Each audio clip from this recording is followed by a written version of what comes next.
Well, the Hockey Diversity Alliance initiative has given thousands the chance for marginalized youth to get access to hockey equipment and programs. And this Saturday, it's set to host the HDA Summerfest, featuring a ball hockey tournament and some very special guests. Joining us live this morning, Akim, co-founder of the Hockey Diversity Alliance, and Wayne Simmonds, retired NHLer and founding member of the HDA. Wayne, Akim, great to have you both here this morning. Thanks for being here. Wayne, I'll start with you. You know, this upcoming weekend, this is so important. It's the inaugural. You're kicking this off. I know the festival's happened before, but what is going to be special and unique about this weekend? I just think this is 5 years since we've started, right? Mm-hmm. So it's a culmination of the work that we've put in for the last 5 years. I think, to this point, I think we have, 40% of, what we do is geared towards women. We have an 80% retention rate, and in the areas that we go into. And a lot of the stuff that we do is in the underserved communities, right? Yeah. We know that there's a hunger, a thirst for hockey, especially in Canada and the Toronto area. And, we do the best we can, just to get out there and allow the kids a chance to play. So, we've been doing this for 5 years. Akim's been doing an unbelievable job. Yeah. And, we're really looking forward to Saturday. And Akim, you well know, hockey can not only seem out of reach for so many people in underserved or, people with different economic challenges, but also just, quite frankly, the reputation of the sport in some cases, racism, et cetera, will keep people back from that. How is the HDA working on tackling that and changing the game and those sort of stereotypes, as it were? I think the most special thing about our group is that we come in at the most crucial time, which is the entry point into hockey. I think a lot of kids, more than 90% of kids, get excluded from the game before they even get going just because of how expensive it is. And I think the irony of it is the few of us of color that were able to make it to the highest levels all dealt with the same issues of affordability and access to game of hockey. I think at the same time we have a duty, even though we went through some really difficult things throughout our careers that obviously have been largely talked about. Yeah.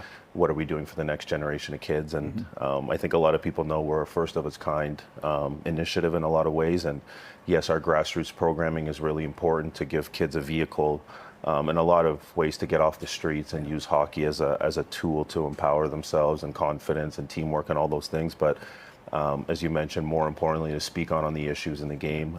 Obviously, with stuff that's gone on with Hockey Canada, the racial stuff, it's been a tumultuous time for the game of hockey over the last 5-6 years, and we're hoping to use our voices and our platforms to be able to speak to a better future. Yeah. And I think we've done a great job, and our programs are a great testament to that. Yeah, we don't have to cover old ground, but Wayne, you've dealt with horrific issues on the ice as well here. How do you take those negatives? I'm not saying you can turn them into positives, but how can you make a more positive impact based on the negative experiences that you've had? Honestly, for me, I think it was just using them as fuel. And that's what I try to teach the younger generation. Like Akim said, it's all about who's coming after you. We've endured what we've endured, but that's in the past. There's people before us, there's us, and it's kind of, what are you leaving for the next, for who's coming from behind you? So I think that's what we're focused on here.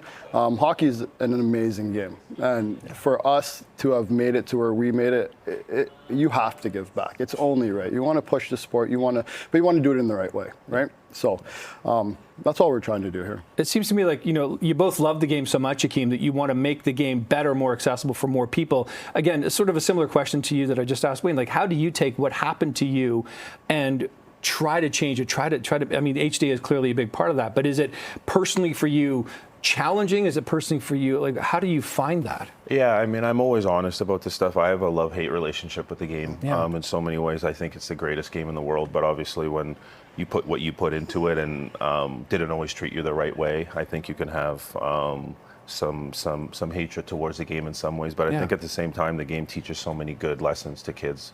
And in a lot of ways, talk about the issues that we've had, but what are we doing that's going to kind of progress the game going forward? I think the game's got a long way to grow, and I think it's directly it goes directly in the direction of what we're talking about, is growing the game, getting more diverse background into the game, getting different demographics, new immigrants that are coming to the country, which is obviously a large conversation and a large topic that's going on right now. Yeah.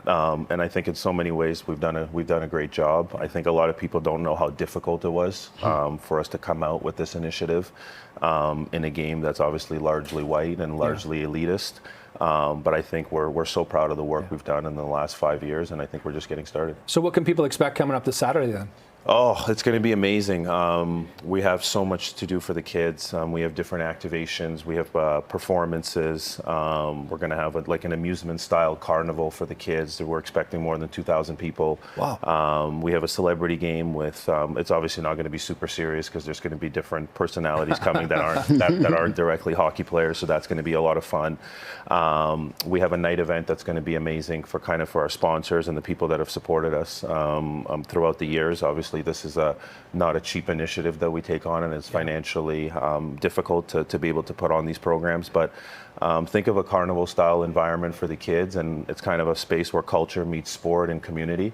And I just think overall people are just going to really enjoy it, and we hope to see them out on Saturday. Is it too late to sign up? Can people still get in? What's the... Yeah, we hit 2,200 registered tickets, but for you, I'll always slide I'm actually at another event in Toronto on Saturday. Otherwise, I'd love to check that out because I think that does sound absolutely remarkable what you're doing here, and I really respect, Akim, what you're doing. Now, you and I talked about this for the last couple of years, I think. So this is remarkable. And Wayne, good to see you on board as well. Listen, thank you so much, gents, for being here. Such an important initiative. Great to see you both again. Thank you so much for being here this morning.